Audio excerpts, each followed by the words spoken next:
Buenas tardes. This is Radio Feminista. You tuned in, and this is DJ Morena Libre. We have a guest today, and this is really loud. So, Lucas Belluri is with us today. He's sitting right across from me, and I am going to briefly introduce him, but I really would like for you to introduce yourself in your own words and share with us your powerful work. Okay. So, Lucas Belluri is a geography PhD candidate at the University of Arizona, centering the experiences of marginalized communities. Lucas's research projects include the environmental racism of flooding along the US Mexico border and the queer archives of South Texas, examining the Latinx cultural context of testimonios or testimonies. He works to elevate underprivileged voices and to challenge inequity and injustice. He has published articles on urban informality, environmental justice, race equity, and LGBTQ plus history. Welcome, Lucas, and soon to be Dr. Lucas Belluri. Thank you so much for having me. It's great to be here. Thank you. Okay, so tell us a little bit about yourself. Yeah, absolutely. Well, as you described, I'm a doctoral candidate at the University of Arizona, and I've been living and working in the Rio Grande Valley for the last little over of a year, wrapping up a year of dissertation research here in the Rio Grande Valley. Before starting my PhD, I worked for a series of mission-driven organizations, community-based nonprofit organizations, regional organizations, federal, international nonprofits.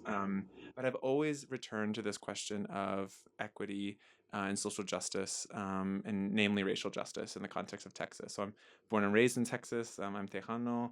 I have family on both sides of the border, and just really excited to sort of be here with you and to speak with you about a little of my work and Yeah. to chat with you today. Yeah, great. Thank you. Thank you. So we have a main question that we ask all our guests, right? And that is, what does feminism mean to you? Yeah, it's an excellent question, and I really appreciate you sending me that ahead of time because I've been pondering and thinking about this question. What does feminism mean to me? Uh-huh. Because it's an excellent question. For me, feminism is an ethos. It's a way of understanding the world. It's a methodology. It's a way of analysis. But at its core, I think feminism is about subverting what we think we know about the world, centering um, smaller voices, marginalized voices, embodied experience, and I think doing it across a multitude of scales, at the level of an embodied experience, at the level of community, at the level of region. Um, Feminism, I think, at its core for me and my work, is really about thinking about people's experiences differently, centering what they have to say about their own lives, as I said, as you said in my intro, sort of elevating that. Mm-hmm. I mean, I can go on and on about what feminism and namely Chicana feminism has meant to me. I think of some of the really sort of foundational scholars around Chicana feminism, Gloria Anzaldúa, Of course. Valley native, of course, Yeah. um, and so many others, Chela Sandoval. And I could go on and on, but for me, their work is really not just about a way of challenging gender, but also a way of challenging our understanding of the world. Yeah. And how we navigate the world, right? Which speaks to your work, right? With these geographies that we live and embody. But before we get that, before we go there, I want you to talk to our audience is primarily students, so I want them to know your educational journey. Yeah. Yeah, absolutely. So I did my undergraduate at Trinity University in San Antonio, Nice. Texas. Okay. So I'm born and raised in Austin, Texas. Did undergrad at Trinity in San Antonio. San Antonio was incredible. It radically changed the world, radically changed my world in the way that I think about not only myself and my scholarship, but also think about Latinidad. It was a, Hmm. f- it was a, it, the city of San Antonio was an incredible classroom for me. Okay. Outside of Trinity itself, I came from a context in Austin, Texas, that was, um, there was so clear that the folks in power were namely Anglos, and that there was such a long history of segregation and of discrimination against Black and Brown people. And you can see that in the city of Austin and the way the city is segregated. I-35, Mm-hmm. bifurcates the city of Austin. Mm-hmm. And I remember moving to San Antonio, and I was shocked that Chicanos had real political power. Mm. That San Antonio is really run by a powerful Latino Mexicano middle class. And I don't mean to sort of say that San Antonio is in any means utopia. It has its Yeah. problems. There are issues of poverty. There's issues of anti-blackness. I think we need to talk about in some of those issues and narratives too. Mm-hmm. But for me as a young undergraduate, it was so liberating to go to a place like San Antonio and to Mm-hmm. sort of really open my eyes. It was an urban studies major, Okay. and at Trinity. So again, really interested in these questions of racial justice and racial segregation, namely in the context of Texas. Um, uh, Graduated and almost immediately moved to New York City. And I was like, I need something else. I need something different. Moved to New York. That was an incredible learning experience as well. That really opened my eyes because I was interacting with, Latinos from all over Mm-hmm. the diaspora, not just Mexicanos, but, Puerto Ricanos, Boricuas, Cubanos, Dominicanos. That was incredible. Mm-hmm. And then later lived in New York for a few years and later moved to Washington, D.C., worked for a national nonprofit in DC that's actually kind of what took me to the Valley originally, was working in Washington DC, but with a lot of community-based organizations in the Rio Grande Valley. Mm-hmm. And San Antonio was an incredible learning experience. Sorry, DC was an incredible learning Yeah. experience as well. Did my master's at George Washington University in human geography. My master's thesis also focused on the Rio Grande Valley. I can talk about that a little bit later if you'd like. Mm-hmm. And then I remember wrapping up my master's thesis. It was in the middle of the pandemic. I was Mm-hmm. in my basement in Washington, D.C. The whole city was shut down. It was very cold. It was winter. Uh-huh. And, hadn't left my house in a year and was sort of thinking about what my master's thesis meant and was talking to my then master's advisor about my thesis. And I remember telling her, I have more questions than answers. And she said, that's when you do a PhD, Yeah. when you have more questions than answers. So it was a little too late then. So applied in fall of 21 for the start of fall of 22, Okay. and started my doctorate in the fall of 22 at Yeah. University of Arizona. And here we are a few years later. Yeah. And how has that been, your PhD? Yeah, that's a great question. I mean, the University of Arizona is an amazing institution. I've really enjoyed doing my doctorate there. The geography department in particular has been wonderful. Tucson, Arizona is an incredible city. Tucson, I'm reflecting now in this conversation. There's definitely been a pattern where I move to a city in the place wherever I am, whether that's San Antonio or New York or DC or Tucson or now the Valley. The place has such a radical impact on me and my worldview. For Tucson, it was the fact that people in southern Arizona and along that strip of the U.S.-Mexico border are Mm-hmm. so in tune with nature and with place, Okay. with their environment, Mm-hmm. and that was really really radically eye-opening for me. And that indigeneity is such a fundamental part of Chicane identity It is. in southern Arizona, and here too. But for me, it was really was really made that realization for me Yeah. in Arizona. And the PhD's been wonderful. A lot of twists and turns. The doctorate's a lot of work, um, but have been working on this dissertation project focusing on flooding and environmental racism in the Rio Grande Valley since the fall of 22. I hit the ground running and been working on this project since, and it's been an adventure, but a really rewarding one. Wow. So it seems like it's a very applied program. That's a Oh, for you, maybe. Yeah, that's an excellent question. I think it's interesting. It's an excellent point. Reflecting on the PhD program, actually, it's very social theory heavy. Yeah. There are such brilliant and continues to be really brilliant social theorists that have come out of University of Arizona, namely in the study of feminism. There's so many brilliant minds in University of Arizona. Emma Perez being one. Mm-hmm. I could go on and on, but Emma's just name sort of pops Yeah, into of my mind. course, I don't want yeah. to leave anybody out. A lot of brilliant folks at University of Arizona that are doing a lot of really cutting edge work in social theory. My work is really, I would say, about praxis, the Yeah. way that theory meets on the ground practice, and trying to be informed by, as I said previously, feminism, namely Chicana and feminism of color theory, Mm-hmm. and what it means on the ground to actually implement that when you're doing tangible research about things like issues such as flooding and environmental justice that affect people's lives Yeah. very intimately. Yeah. So, can you talk a little bit about what drew you to? I mean, yeah, okay, San Antonio, Austin. You're a nomadic A academic, little nomadic, yeah, that's right? Right, right. and I Yep. think it's part of the nature of the field too, right? But or of our profession, right? But can you share a little bit of what drew you to the borderlands, especially like starting in your master's, right? Yeah, I mean, actually, I'll go back even before then. I mean, as I said earlier, growing up in Austin, Texas, um, and coming from a mixed race family, it was really apparent the way that I saw inequality in my own family reflected in the landscape, um, between the rich and the poor, the haves and the have-nots, and how that was really spatial, Mm. east-west Austin, and then of course also uh, the U.S. side of the border versus the Mexican side of the border. Yeah. Going to Monterrey, where my family's from, trying to. I remember really vividly, the drive from Austin through Laredo to Monterrey as a family, Long and drive. just the way that you cross the border in Laredo, and then it's a different world, and Hmm. why is it that inequality is made so is in such stark contrast and such stark relief across space. So that was like, I think these are sort of Mm. my early childhood memories.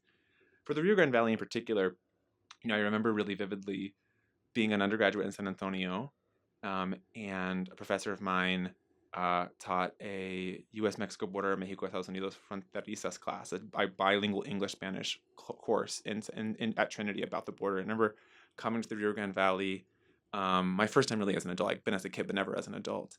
And I remember walking around a colonia and learning what a colonia was, walking around actually with Lupe, La Unión del Pueblo Entero. And I remember Mhm. walking around this neighborhood, and um, and I had this image of a colonia in my mind because there's such a descriptor about it, I think, There in the is. world, Hmm. and thinking about that it would be,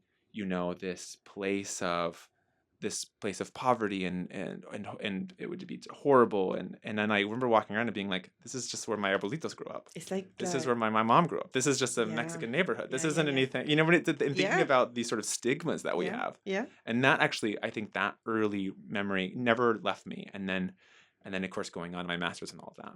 Mm. There, you when you were describing the colonia, right, as it's depicted, I think Mm-hmm. in more mainstream or yeah, I always think also of the favelas, right? Because for Mm-hmm. a while there, I was doing some research on testimonios as well, Mm-hmm.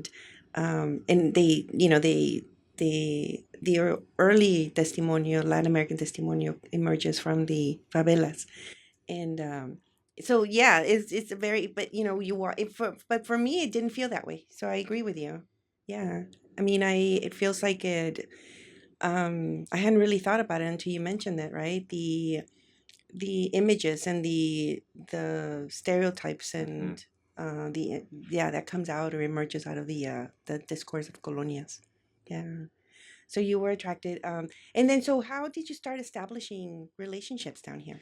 Yeah, it's actually a fascinating story. So yeah, did my master's thesis working in the Rio Grande Valley with a bunch of community partners that I was already working with, like in my formal 9 to 5 job in DC, and Mm-hmm. people I already kind of knew and had contacts with, and was thinking about a master's thesis and was already interested in this issue of housing and environmental justice, and was sort of exploring projects. And one thing that was really apparent, and I let the community partners lead, was flooding. They were like, when we need to talk about Mm. flooding in the colonias, flooding as a housing issue that needs to be studied, and sort of ended up doing my master's thesis working with these community partners, a bunch of community partners in the Rio Grande Valley. And that work was really focused um, following the lead of the community partners, but also relatively small in scale. A master's thesis is much smaller usually than a doctorate. Um, Ended up doing a host of focus groups with colonial residents, just talking to them about their flooding experience, what it was like for them. And one thing that really came out of that work was it was twofold. So the main focus of the master's thesis was on the use of predatory loans. Okay. So payday lenders, car title lenders, rent to own, these really astronomical interest rates that people pay to repair and replace their lost property after a flood. Um, and I think that was in and of itself a really important project, and still Mm-hmm. still is a part of my dissertation research, although less so. Okay. But the big thing that came out of that that really came from the community partners was the lack of quality data that we have about flooding in the Rio Grande Valley. There's all kinds of examples of environmental injustice in the Rio Grande Valley, but one fundamental form of that is the lack of high resolution, high quality flood data. Where Mm. even is it flooding? How often has it flooded? Where does that data sit? Whose responsibility is that to capture those experiences and then to really advocate for needed infrastructure, for drainage, for bioswales, for green infrastructure projects, all of these things that are necessary to mitigate flooding in these communities? Whose job is it to do that work, and also where is the data coming from? And that's what I heard from my community partners over and over again, and that took me in a whole different direction. That's my That's your dissertation. dissertation. So, and that's the work that you've been doing down here since for about a year now. Yeah, I moved here October 4th of 2024. I remember the very day I got here. Why is that? Because we had a big knowledge exchange session with a bunch of community partners. And October 4th was the day I remember driving in, Wow. drove in from Tucson. It got two flats on the way, but got here, uh, and and um, and you got to work and right got to away. work right away. And it's just been go go go ever since. Yeah. Wow, wow. And who have you been collaborating with down here? Yeah, so here in the Rio Grande Valley, I work with a slew of community partners. I work with Texas Rio Grande Legal Aid, which has been one of our chief partners over the last few years. As I previously, la Unión del Pueblo Entero, Lupe, Proyecto Azteca is another community partner of ours. Arraiz Adelante is another community partner of ours. Border Workers United. Okay. I think I named them all. I'm worried that I'm forgetting one, but I think We can share the rest on. I think that's all five. Yeah, those are the Yeah, five. yeah. So it's kind of a coalition of five community-based organizations. Okay, and tell me a little bit about that experience. Like, how did that come about? Because, sometimes some you came in already, like, you had the connections, right? You started working right away. Not everybody is in that position, right?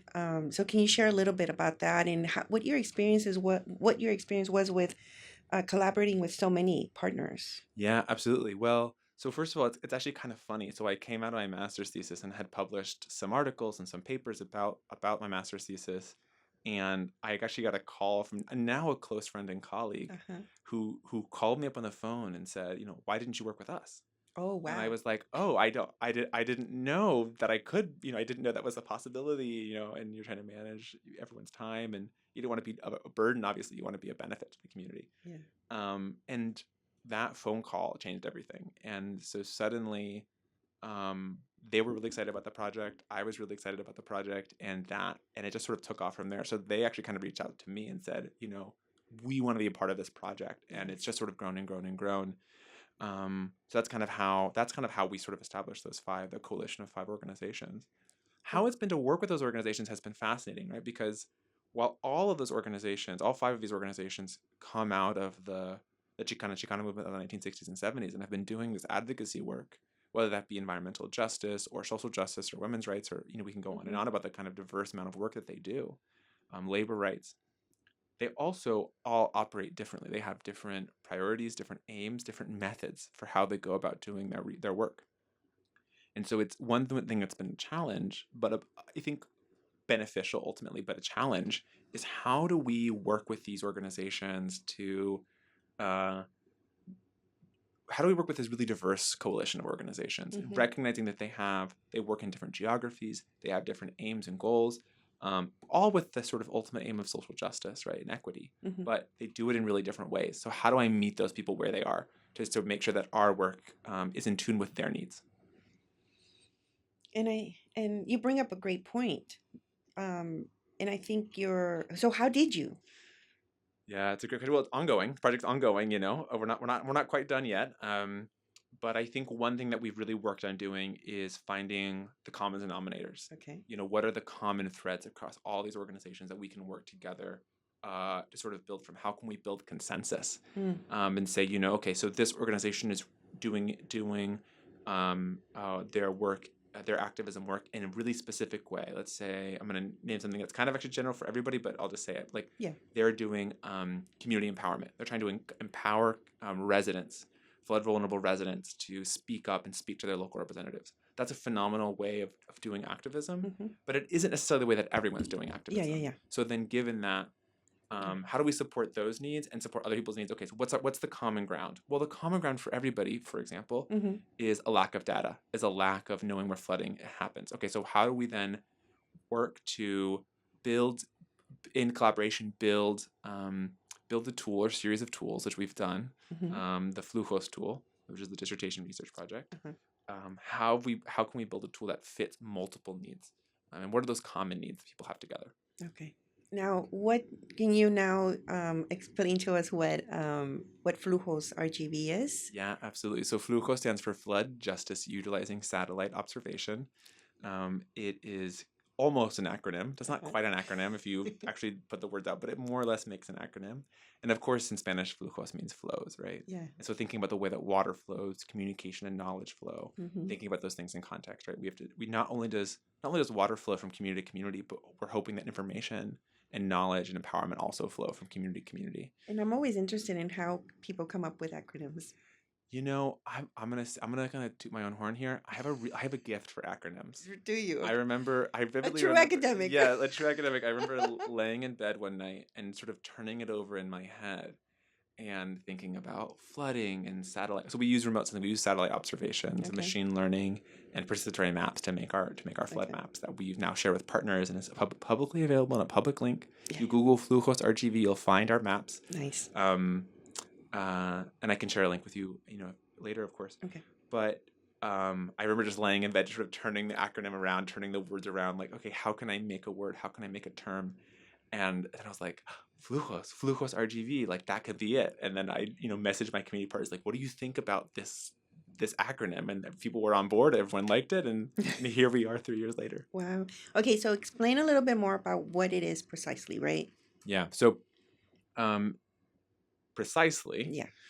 We use satellites, namely satellites from the European Space Agency, ESA, and proprietary satellites called PlanetScope.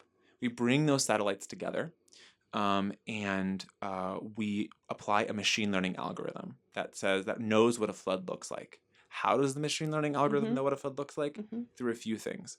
Part of it is participatory mapping. So we did a series of focus groups and participatory mapping activities with 10 communities across Hidalgo and Cameron County, about 87 people, and I'll produce over 100 community-led flood maps. Okay. We then took those flood maps and we used it. This is a little bit, computer science technical, but I think folks will get it.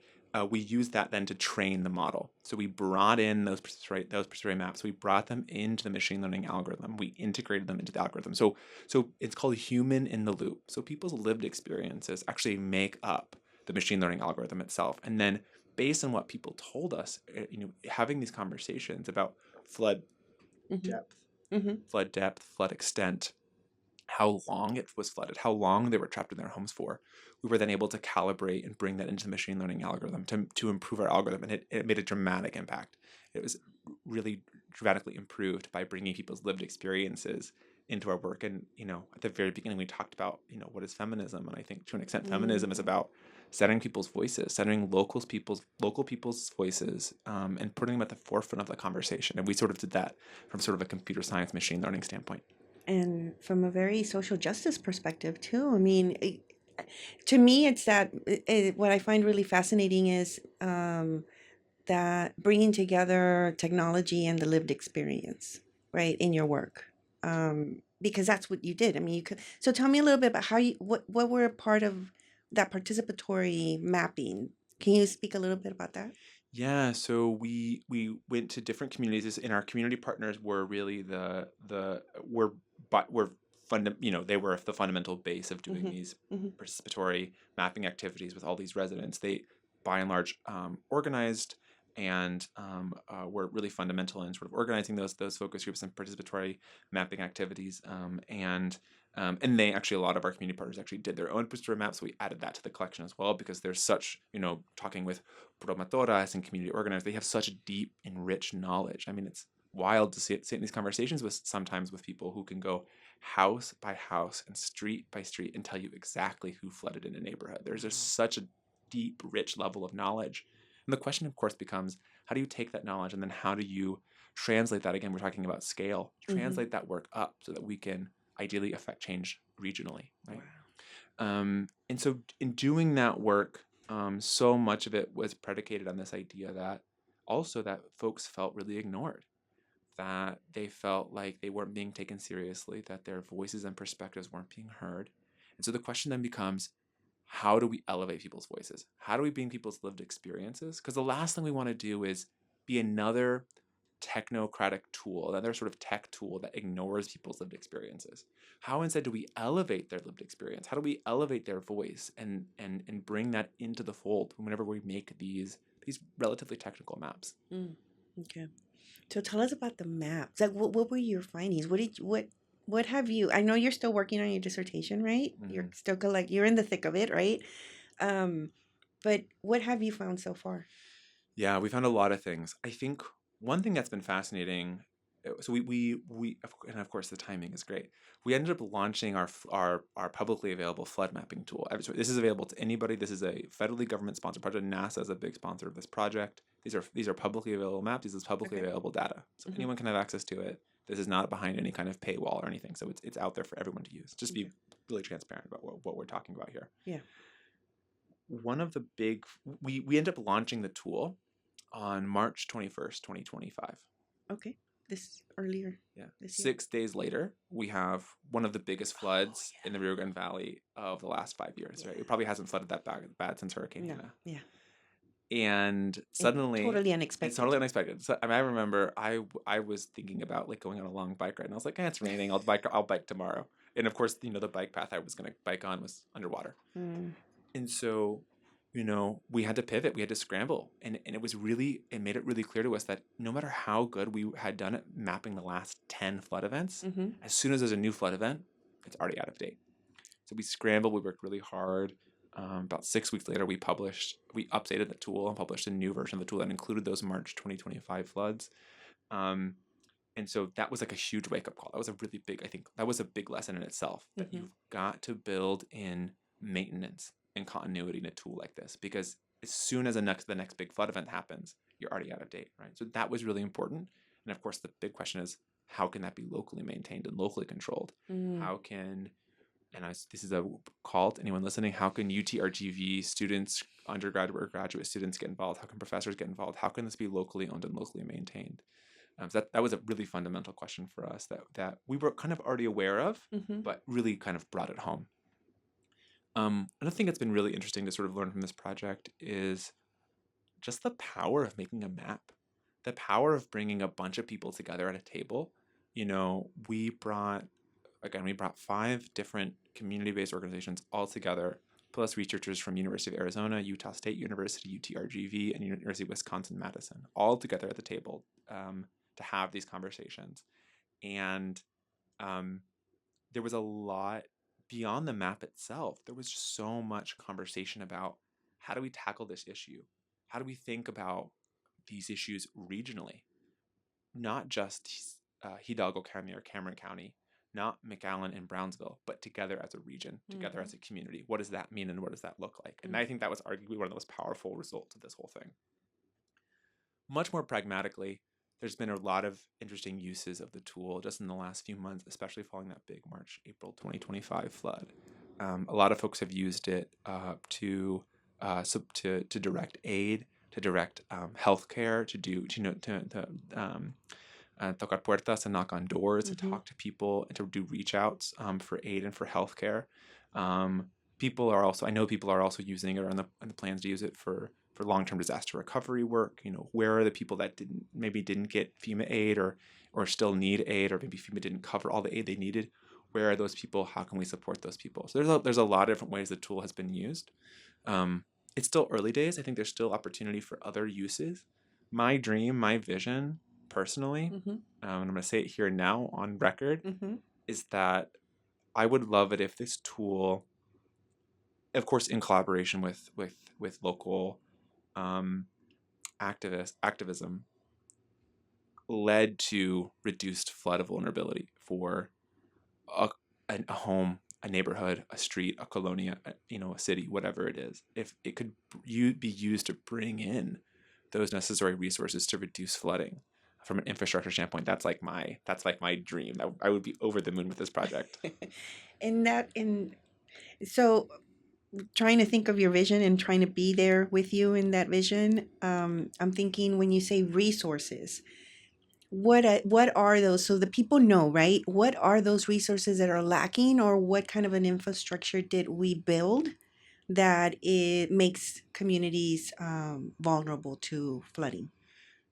Absolutely. I mean, it's a really, really big question. I'll be honest. So I'm going to try to think about how to communicate this as simply as possible. But I want to say a few things. It's a great question. It's a big question.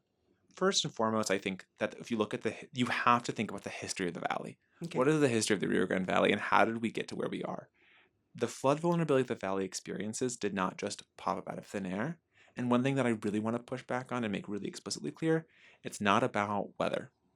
It's not that the valley has bad weather. Mm-hmm. That is We something hear that a lot. we hear that all the time at the valley. Oh, we just have bad weather here. That's not.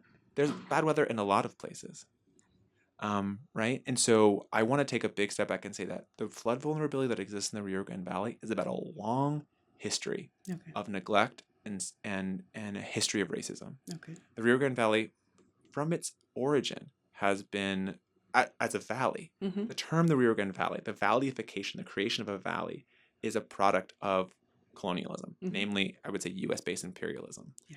We cannot divorce the contemporary flood vulnerability landscape from that racialized history. They are one and the same. One of the many reasons why we have so much flood vulnerability in the Rio Grande Valley is because for most of the 20th century, for certainly the first half of the 20th century, the principal water infrastructure we saw in this region was about irrigating fields, irrigating citrus, onion, different crops, irrigating those fields from the Rio Grande, Rio Bravo River into the sort of more hinterland. So you've got dozens and dozens of irrigation districts, right, that bring water from the Rio Grande, Rio Bravo River into sort of the interior of the valley, what we now call the valley, right? That, of course, it's a delta, not a valley, but yes, I digress. Those same places in the middle and the late half of the 20th century become converted into colonias. So now you have citrus groves, you have onion groves, you have these places that were previously where you brought water from the Rio Grande to these places.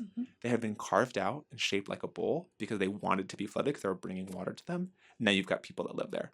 Why do people live there? Because they need a place to live. Everyone needs a place to live, and there's very little affordable housing in the Rio Grande Valley, right? So you've got people that need a place to live. There's availability for cheap land 10, 15 miles just outside a city where maybe their job is. And they've moved to these places that have very little infrastructure. And when I say infrastructure, I mean drainage.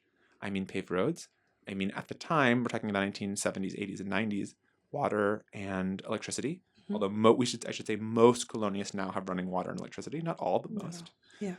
But one thing that continues to lack is drainage. One thing that continues to lack is quality housing. And so when we talk about infrastructure, at its core, what I'm talking about is drainage. I'm talking about green infrastructure, bioswales. I'm talking about homes that are built essentially in bowls.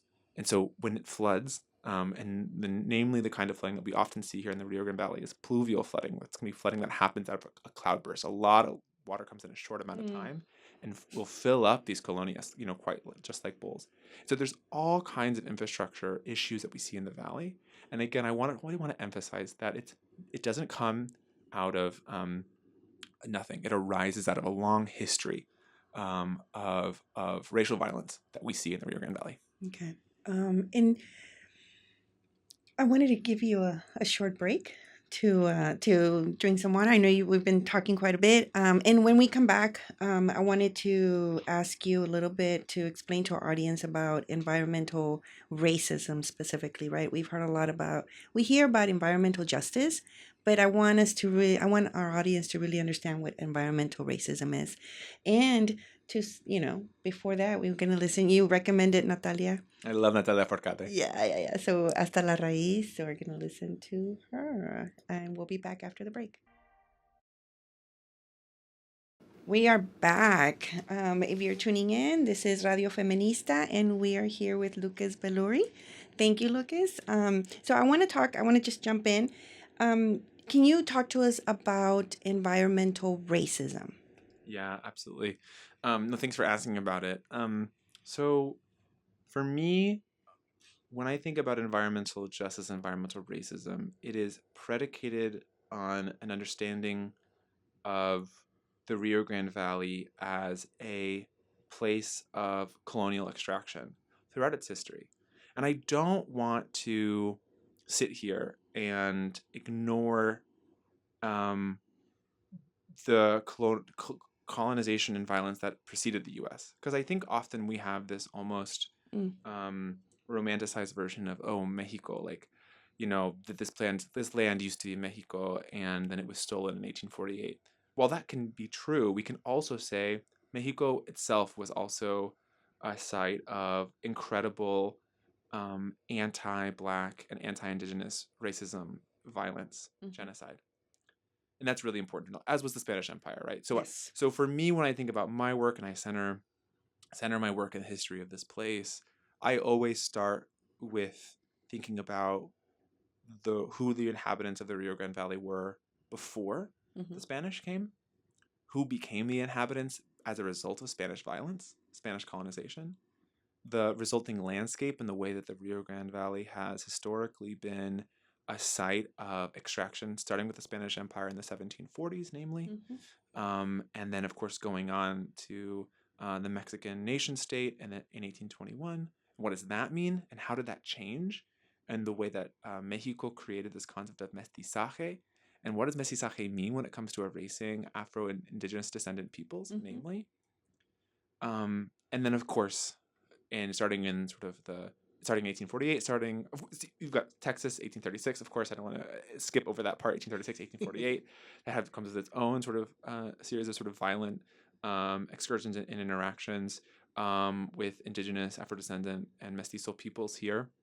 And of course, with 1848 and when the Rio Grande Valley becomes um, part of the U.S. and certainly accelerated in the 20th century when the railroad is completed in 1904 and Anglo settlers start to come en masse to the Rio Grande Valley. There are so many stages and examples of extraction of violence in this place. I think you can continue to talk about that in the contemporary landscape, of course, when it comes to the way that the vast and diverse amounts of environmental injustice that we see here, high rates of poverty, of course, but that's coupled with um, really poor public health outcomes, Mhm. high rates of cancer, high rates of diabetes, relatively low quality of life, air pollution. We can go on and on and on. Liquefied natural gas. What's Mhm. going on with dumping toxic water into wetlands Yeah. out in Boca Chica. I By won't, I SpaceX. won't name names, but you can if you want to. Yeah, I can. I think there's all of this sort of going on at the same time, and I think that it is not an accident that this is happening in a place that is 95% Latine, right? A place full of Afro and indigenous descended peoples. Mhm. And so I think all of that is really important to recognize. One thing that I think I get questioned a lot about is Mhm. how can we talk about environmental racism? How can we talk about how the colonialists are an example of environmental racism when the colonialists are, you know, 95% plus Latino, but so is the rest of the valley? How does that work? I would make the argument that environmental racism happens at a multitude of scales. It happens at the scale of the U.S. government. When the U.S. government views the Rio Grande Valley, I think that it views it as the periphery. I think it views it as a place of extraction, of extracting uh, labor, whether that be soldiers for the U.S. war machine, or whether that be migrant farm workers. It's an extraction of labor and bodies. You can also think of it as extraction of resources. Mhm. You can also think of it as an extraction, or just a place that's sort of being ignored from a development standpoint, right? So that's from the federal government. Mhm. The state of Texas, I think, is no different. Has very similar narratives and descriptors of the Rio Grande Valley and its understanding of the Rio Grande Valley as a place to be excluded. And I think you can also think of it within the context of the Rio Grande Valley. I think that for this is my understanding of the valley, um, but I think the Rio Grande Valley also has its own forms of internalized Mhm. racism and colorism. I would argue that the kind of racism and colorism that we see in the Rio Grande Valley actually is more alike what we see in Mexico than it is what we see in the U.S. Yeah. where we have narratives about what kind of person lives in a colonia. What does it mean that these people live in a colonia, that they are living in? And this is me parodying, the words that I hear all the time from officials in the Rio Grande Valley, Mm-hmm. that these people they live in squalor, that they don't know any better, Mm-hmm. that they're ignorant. And these same narratives are the same narratives that we hear about people, namely darker skinned people in places like Mexico, where of course you also have racism, but that racism comes out as colorism, right? Yeah. So I think that we see the same kinds of racial discrimination and sort of colonial attitudes in the Rio Grande Valley as we do in Mexico and a lot of parts in Latin America. It's ironic or interesting that the Rio Grande Valley, which I would argue definitively is a part of Latin America, Mm-hmm. resides within the context of the US, which has an Anglo system of racism that is bifurcated, that is white or non-white. So I think we actually have multiple overlapping forms of systemic racialized violence in the valley. And what is the result of that? The result of that is the high burden of harms done at a multitude of angles for our folks here. For me, my work particularly focuses on flooding, but we can talk about environmental racism in a variety of contexts. Yeah. Um, yeah. I mean, and I was, I met I was talking to a legislator last week, and we were introducing ourselves, right? It was my mom and a local activist.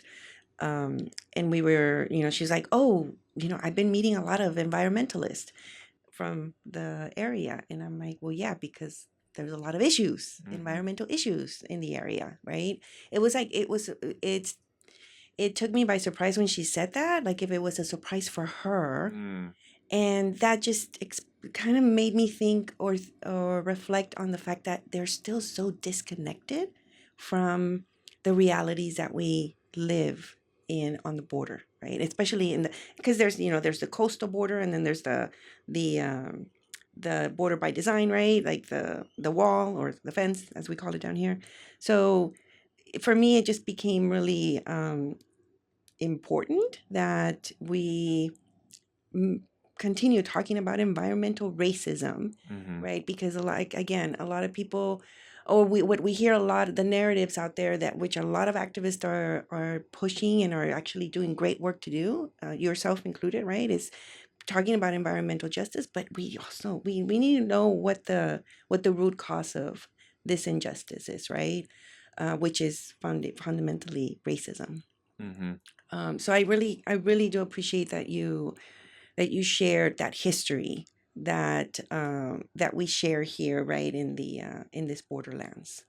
Um, so how do you now you talked, you gave us that history, and you also explained to us how you're focusing on the flooding, right? Um, in terms of the racism. But what are other ways that you're seeing racism, and particularly, I guess, environmental racism, but racism in general here in the borderlands, here in this area? Yeah. So one thing that I want to talk about in name that I don't think is discussed enough is the idea of racial capitalism. So just super quickly, like, what is racial capitalism? For me, and there's a lot of interpretations about what racial capitalism is or isn't. For me, racial capitalism is this catch-22 that's created um, when you have the production of an isolated and impoverished group of people with no better option than to engage with a system that harms themselves. Mm. So what do I mean by that? Mm. I think it's really an important fact that that the U.S. military takes so many brown bodies from the valley, that so many folks from the valley are border patrol, Mm-hmm.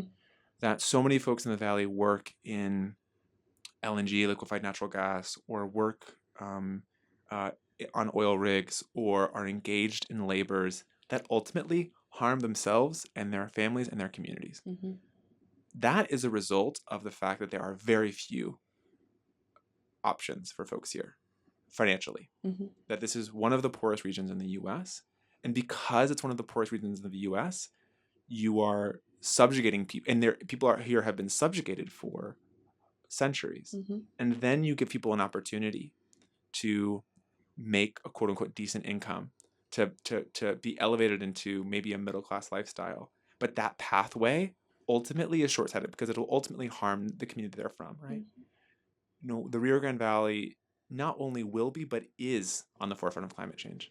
It is on the forefront of some of the environmental effects that we're seeing. And the folks that are promulgating that, unfortunately, are also taking advantage of the people here. And so I think there's something really important. When I talk about environmental racism, I don't want to diverse it from racial capitalism, Mhm. because there's something fundamental here about the way that the Rio Grande Valley has been neglected. There are so few um, career and job opportunities here without engaging in what I would say is like fundamentally unethical and racist Mhm. methods of labor, namely, for example, Border Patrol.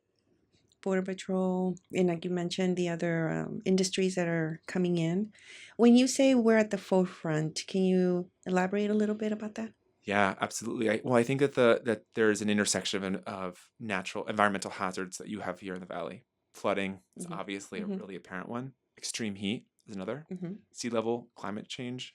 Sorry, sea level rise due to climate change is a sort of third one. I mean, these are just three off the top of my head. There are obviously others, right? And so I think what we're going to see consistently and continually in Rio Grande Valley is that a lot of the narratives or descriptors that we're seeing globally about the way that the environment is changing are going to be felt first and most profoundly here in the Rio Grande Valley. That's not just because of where we are geographically. It actually fundamentally has to do with infrastructure. Yeah. I talk to so many people. I do a lot of focus groups and interviews one-on-one with colonial residents. And one thing that I hear over and over again, I'm like, oh, what are some of your worries and concerns? Is it wind? Is it hurricanes? Is it flooding? Is it extreme heat? The answer is yes. To all of They're experiencing all of those things, and not just extreme heat, but also extreme cold. Because a lot of people don't have maybe homes with insulation. it. Mm-hmm. They have homes that are that need repair, that need support, right? And so they're quite exposed to the elements, right? Mm-hmm. That means that people here are going to feel climate change and environmental vulnerability first and hardest. Yeah, you're making me think of the coastal areas, right? And that's one of the things that we tend to not think about, or it's not part of our narrative, that we are a coastal region, and we're right off the river, right? And of course, and we're seeing this pattern of coastal areas being decimated. And there's people trying to still inhabit those areas, even though their homes um, are being devastated.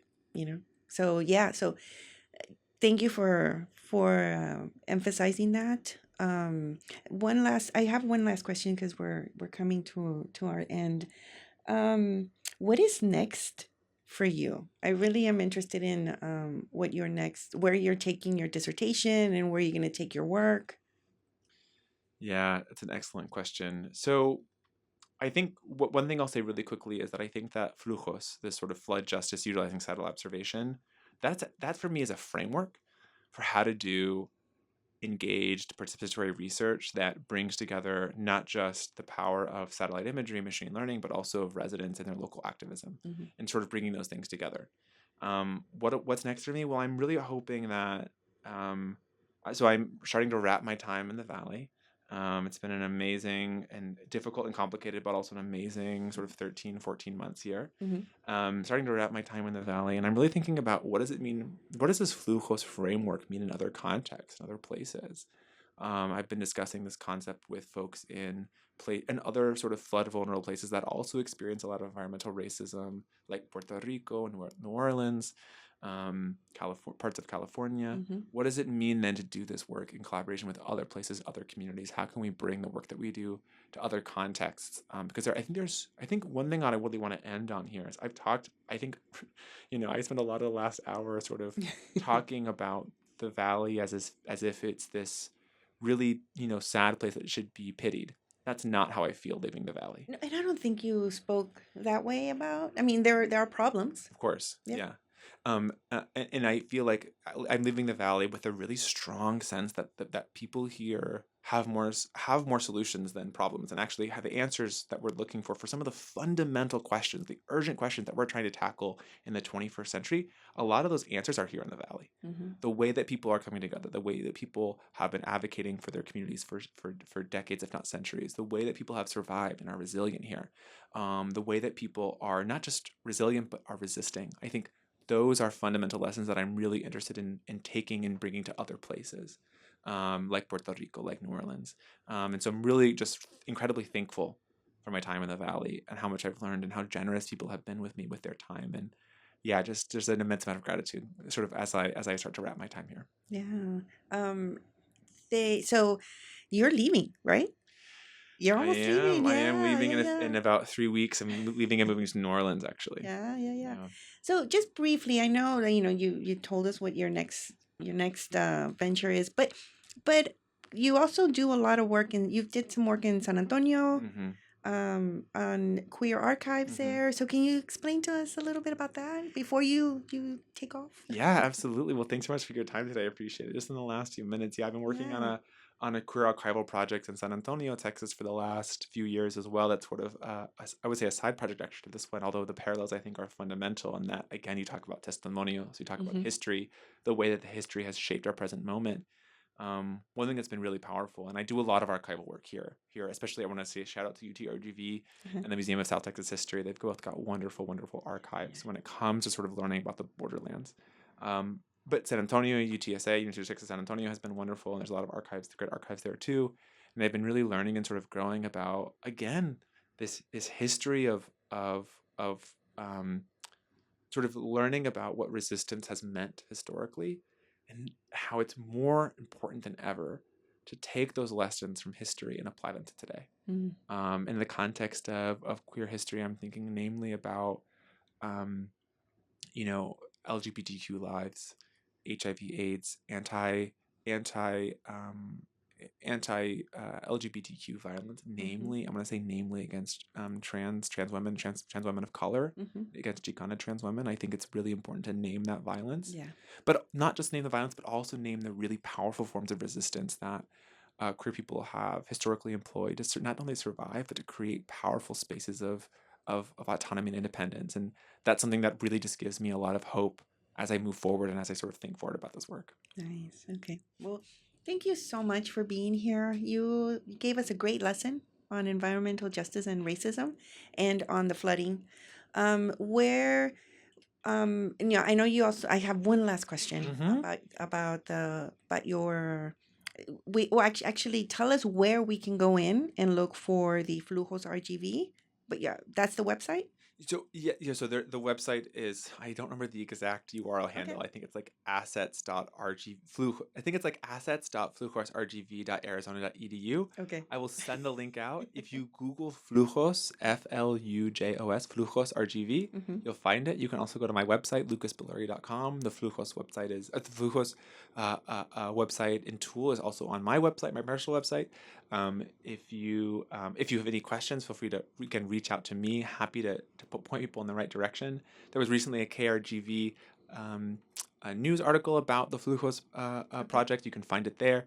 But yeah, thank you so much for your time today. This is No, wonderful. thank you for being here, and I really wish you luck. And for those of you who are interested in listening to this recorded version, you can also send me messages at Radio Feminista, and then we'll share the information that you give us there as well. Okay. Thank you so much. Thanks so much. So we're gonna end the show with my kids should be listening because this is their lesson as well. They're homeschooled, so I'm gonna play Imagine Dragons to end the show. Okay. Thank you again for being here, and then we'll see you all next week. Thank you for tuning in, and this is DJ Morena Libre at Radio Feminista.